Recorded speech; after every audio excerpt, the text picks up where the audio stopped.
Assalamualaikum warahmatullahi wabarakatuh, para mahasiswa dan mahasiswi yang berbahagia. Kali ini saya akan membawakan materi tentang kepribadian, khususnya mata kuliah antropologi. Pada materi ini saya akan menjelaskan 4 sub bahasan materi. Yang pertama adalah definisi kepribadian, yang kedua adalah unsur-unsur kepribadian, yang ketiga materi dan unsur kepribadian, dan yang terakhir adalah jenis-jenis kepribadian. Termasuk juga saya akan melakukan sesi latihan untuk mengukur seberapa jauh kepribadian kalian. Sebagai pengantar materi pada kesempatan ini, bahwa ada perbedaan yang mendasar antara manusia dengan hewan. Ya, saya sudah jelaskan materi sebelumnya bahwa yang membedakan manusia dan hewan itu sesungguhnya terletak pada akal pikiran. Manusia mempunyai akal pikiran sementara hewan tidak. Tetapi yang nanti kita akan bahas adalah bukan hanya akal dan pikiran manusia, tetapi berhubungan dengan kelakuan atau pola-pola kelakuan. Kelakuan manusia dan hewan tentu ada, tetapi sesungguhnya juga berbeda. Para ahli biologi yang mempelajari dan membuat deskripsi mengenai sistem organisasi dari suatu jenis atau spesies binatang. Jadi bukan hanya manusia, tetapi para ahli biologi juga mencoba mendeskripsikan pola-pola perilaku spesies yang namanya binatang. Di antaranya adalah pola kelakuan mencari makan, menghindari ancaman atau bahaya, menyerang musuh, ya, termasuk melakukan reproduksi, mencari betina pada masa birahi, kemudian melakukan perkawinan, mencari tempat untuk melahirkan, termasuk melindungi dan memelihara keturunannya, dan sebagainya. Biasanya berlaku untuk spesies yang menjadi objek perhatian pada ahli tertentu. Misalnya kalau biologi tentu akan mempelajari pola perilaku binatang, tetapi kalau masalah pola-pola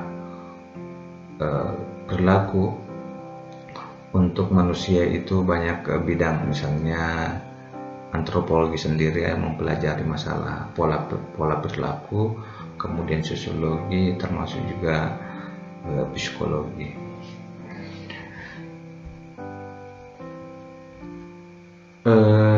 Pola-pola kelakuan yang berlaku pada manusia nanti kita akan mempelajari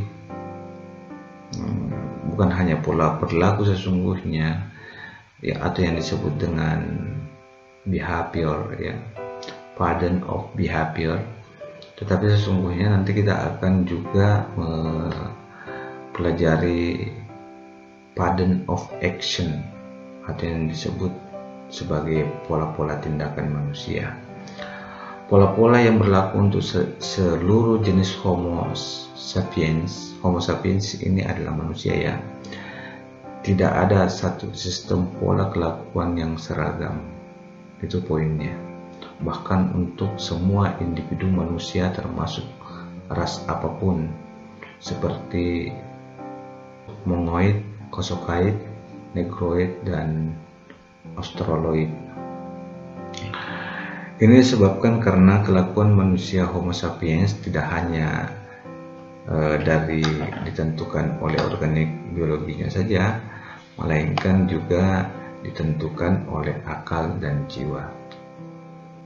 Itu pengantar saya, ya. Jadi perbedaan antara hewan dengan manusia dilihat dari jiwa dan akalnya. Untuk itu saya akan menjelaskan satu persatu hal ini. Jadi sesuai dengan yang saya maksud tadi, di sini kita sudah bisa melihat slide-nya. Yang pertama definisi kepribadian, unsur-unsur kepribadian, kemudian materi dan unsur kepribadian, yang terakhir aneka warna atau jenis-jenis kepribadian, dan terakhir kita akan menutup sesi ini dengan melakukan tes kepribadian. Yang pertama, saya mengawali menjelaskan tentang definisi kepribadian.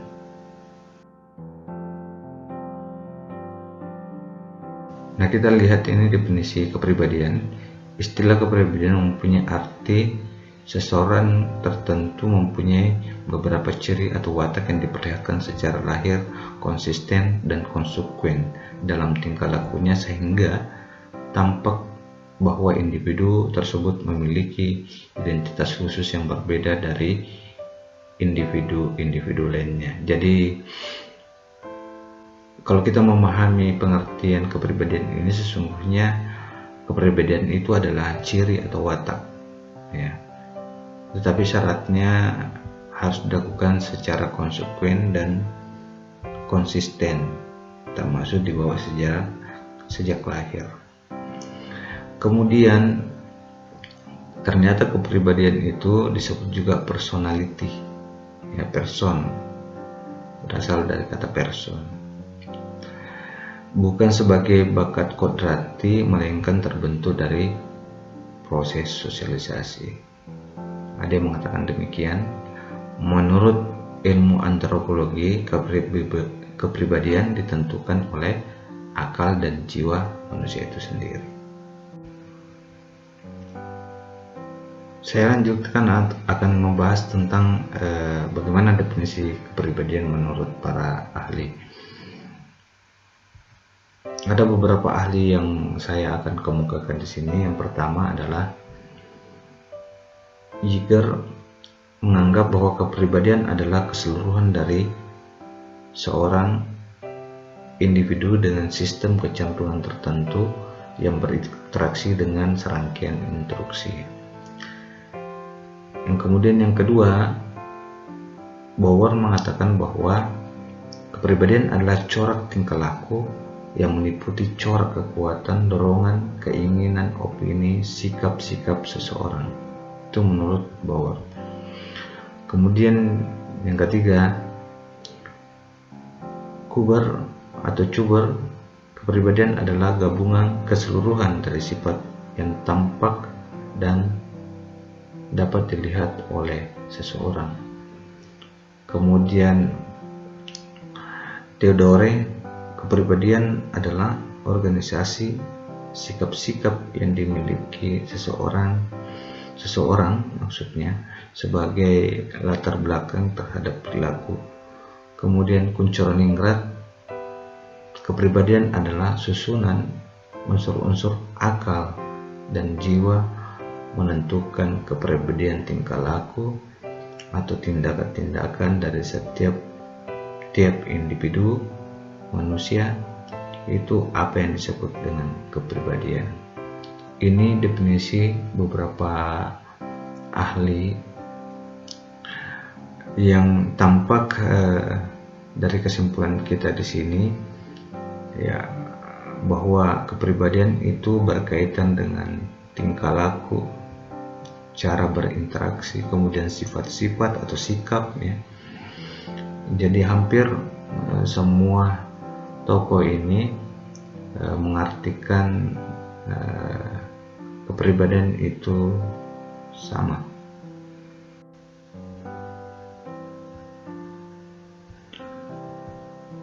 Kita lanjutkan pada pokok bahasan kedua, yaitu unsur-unsur kepribadian.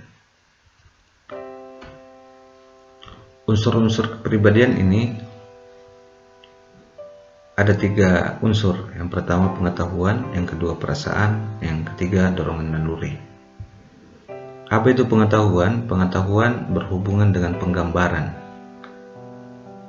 persepsi, pengamatan, konsep, fantasi, yang merupakan unsur-unsur pengetahuan yang secara sadar, ya, dimiliki seorang individu. Penggambaran ini misalnya Anda bisa menggambarkan rumah Anda. warnanya apa, kemudian tinggalnya di mana, bentuknya bagaimana, itu adalah penggambaran yang diperoleh dari pengetahuan. Termasuk juga pengamatan. Anda pernah melakukan pengamatan, ya, pasti.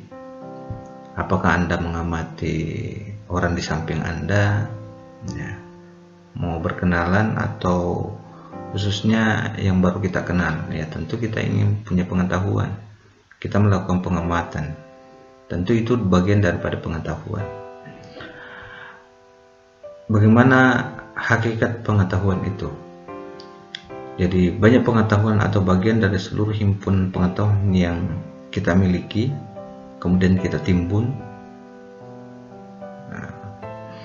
Seringkali akalnya yang sadar, atau seringkali hilang dari akalnya yang sadar atau dalam kesadarannya karena berbagai macam sebab. Kalau dalam ilmu psikologi disebut dengan alam bawah sadar atau subconscious. Kalau Anda pernah mengalami ini, ketika Anda punya pengetahuan kemudian tiba-tiba hilang, maka Anda mengalami istilah subconscious. Kemudian perasaan mengisi penuh alam kesadaran manusia setiap saat dalam hidupnya. Jadi perasaan itu, ya, dialami secara sadar. Dengan pengetahuan Anda bisa membedakan positif dan negatif. Jadi perempuan itu katanya selalu menggunakan perasaannya. Ya benar juga, tentu dengan pengetahuan. Ya, itu dalam pengetahuan. Kalau pengetahuannya baik, tentu hasilnya positif, perasaannya positif. Ketika pengetahuannya kurang baik, ya tentu dia selalu menggunakan pikiran negatifnya. Terus yang terakhir adalah dorongan naluri. Dorongan naluri ini, kesadaran manusia mengandung berbagai perasaan lain yang tidak ditimbulkan karena dipengaruhi oleh pengetahuannya, tetapi karena memang sudah terkandung dalam organnya dan khususnya dalam gennya, disebut sebagai naluri. Naluri ini biasa juga diistilahkan dorongan atau drive. Ya, dalam Al-Quran disebutkan bahwa manusia sebagai al-bashar atau manusia biologis. Coba kita lihat dorongan naluri itu apa. Ternyata terdapat 7 dorongan naluri. Dorongan untuk mempertahankan hidup, ya pasti. Dorongan seks, ya ini erat kaitannya dengan reproduksi, melakukan perkembangbiakan. Ada yang tidak punya dorongan seks, atau dorongan untuk melakukan perkembangbiakan, berarti menyalahi kodratnya sebagai manusia. Dorongan untuk berupaya mencari makan, tentu iya. Dorongan untuk bergaul dan berinteraksi dengan sesama manusia. Dorongan untuk meniru tingkah laku sesamanya. Dorongan untuk berbakti dan dorongan untuk keindahan. Saya kira itu ya tentang unsur-unsur kepribadian. Lanjut, saya akan menjelaskan materi dan unsur kepribadian. Apa itu materi dan unsur kepribadian? Seorang ahli etnopsikologi bernama Wallace membuat suatu kerangka tentang seluruh materi yang menjadi objek dan sasaran unsur-unsur kepribadian manusia secara sistematis. Apa itu? Ada 3, ya, materi dan unsur ini. Kebutuhan biologis, ya saya kira jelas ini kebutuhan psikologis. Kemudian beragam yang bersangkutan dengan identitas diri atau identitas aku, ya, termasuk identitas atau penggambaran yang dilakukan sekitarnya. Misalnya bagaimana menggambarkan sosok manusia, binatang, ya, kemudian tumbuhan, benda atau zat, kekuatan dan gejala-gejala alam, baik yang nyata maupun yang gaib dalam lingkungan sekelilingnya. Jadi seorang manusia itu mampu melakukan identifikasi mengenai identitasnya sendiri maupun sekitarnya. Kemudian yang ketiga, berbagai macam cara memenuhi, memperkuat hubungan, mendapatkan atau menggunakan beragam kebutuhan. Jadi materi dan unsur lain itu adalah manusia mempunyai cara untuk memenuhi. Ya, memenuhi apa ya kebutuhannya. Sekira itu yang penting. Saya ulangi, kebutuhan biologis, kemudian mampu melakukan identifikasi tentang identitas diri dan lingkungannya, kemudian cara memenuhinya, berbagai macam cara memenuhi kebutuhan hidupnya.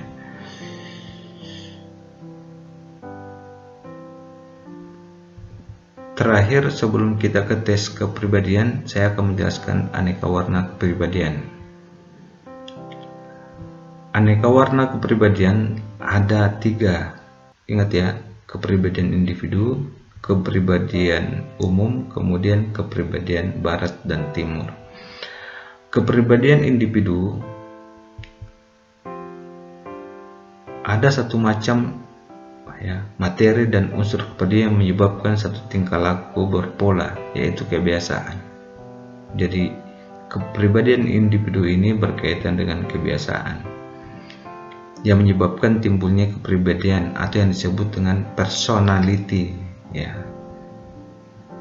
Segala macam tingkah laku berpola dari yang bersangkutan. Biasanya kepribadian individu ini identik dengan, biasa kita katakan karakter, bagaimana karakternya si A, si B, itu adalah kepribadian individu. Kemudian kepribadian umum, itu berkaitan dengan adat istiadat, etos kebudayaan, dan kepribadian bangsa. Jadi kalau kita adat istiadatnya Bugis, maka secara umum Bugis akan memperlihatkan kebiasaannya. Kebiasaan seperti apa? Misalnya makan, cara duduk, karena itu ada di dalam adat istiadatnya kita. Begitupun yang lainnya. Kepribadian barat dan timur, jelas kepribadian timur mempunyai pandangan yang mementingkan kehidupan kerohanian, mistik, pikiran prelogis, kemudian keramah tamahan dan kehidupan sosial. Sebaliknya, kepribadian barat mempunyai pandangan hidup mementingkan kehidupan material, pikiran logis, hubungan berdasarkan asas guna. Jadi saya mau berteman kepada Anda misalnya karena Anda punya guna. Kalau tidak ada gunanya, saya mungkin akan berpikir untuk berteman dengan Anda. Jadi apa gunanya berteman dengan Anda? Kemudian cenderung individualisme. Nah, sekarang di sesi terakhir ini sebelum masuk ke tes, saya memperlihatkan suatu tes kepribadian. Ini ada 2 tes ya. Pertama tes kepribadian 1 dan tes kepribadian 2. Nah, untuk tes kepribadian 1, di sini Anda bisa lihat videonya.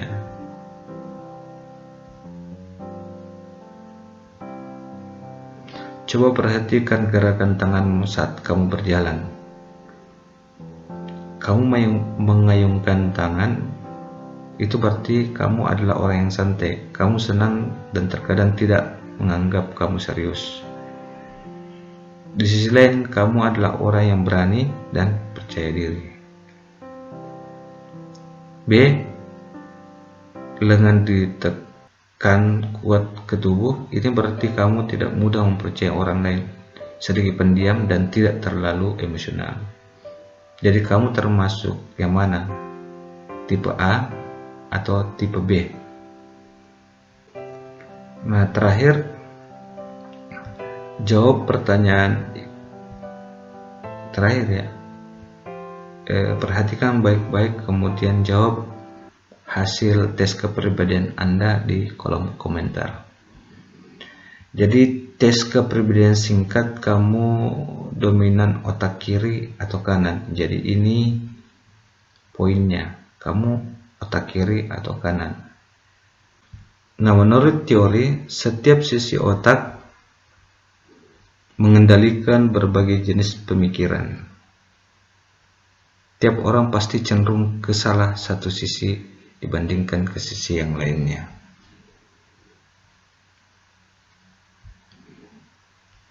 Sisi kanan otak paling baik dalam tugas ekspresif dan kreatif, sedangkan sisi kiri otak dianggap mahir dalam tugas yang melibatkan logika, bahasa, dan analisis.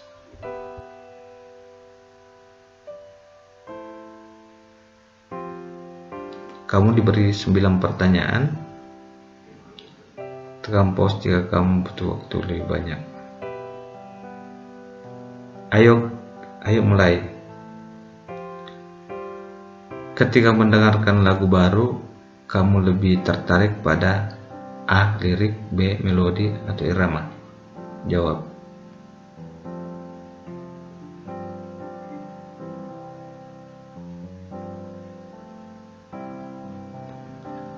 Yang kedua, lebih mudah bagi kamu untuk mengingat orang lain dengan nama mereka atau wajah mereka.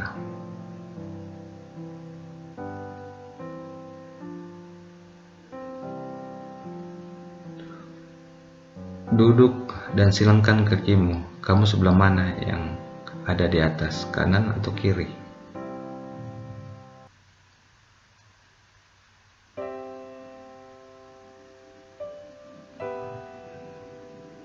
Biasanya, kamu menilai sesuatu berdasarkan A. alasan logis yang muncul di benak saya, B. perasaan saya terhadap hal itu.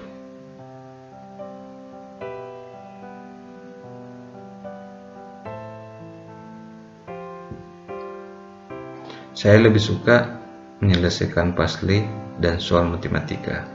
B. memainkan musik dan menggambar.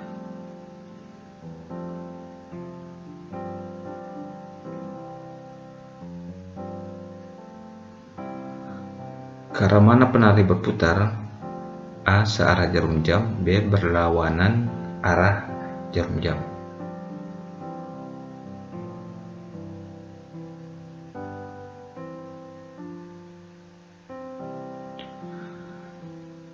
Saat ikut ujian atau tes,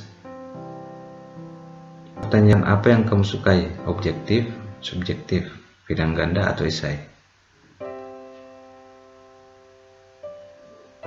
Menurutmu, apakah kamu memiliki imajinasi yang bagus?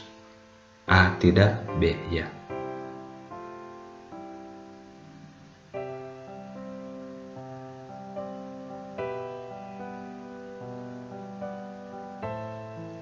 Lipat selangkan jari tanganmu.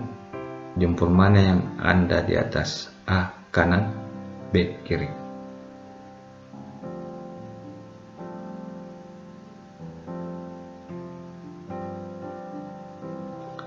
Selesai. Jawaban mana yang lebih banyak, A atau B? Jika kamu mendapatkan lebih banyak A, maka kamu dominan otak kiri. Kamu itu logis, perencana, rasional, menyukai puzzle, dan pemikir analisis. Jika kamu mendapatkan lebih banyak B, maka kamu dominan otak kanan. Kamu itu kreatif, intuitif, emosional, cinta seni, dan pemikir bebas. Jadi kamu dapat apa? Tulis hasil tesmu dan pendapatmu di kolom komentar.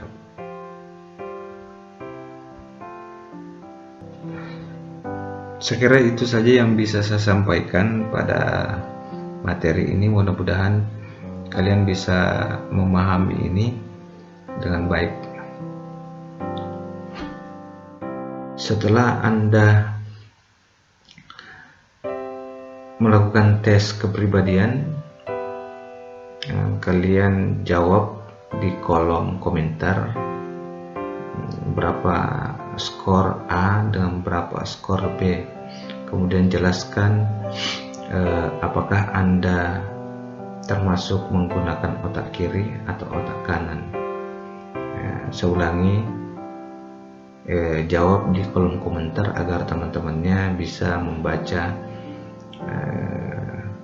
hasil tes kalian, ya. Ingat ya. Sekian dari saya. Terima kasih atas perhatiannya. Wabillahi taufiq wal hidayah. Assalamualaikum warahmatullahi wabarakatuh.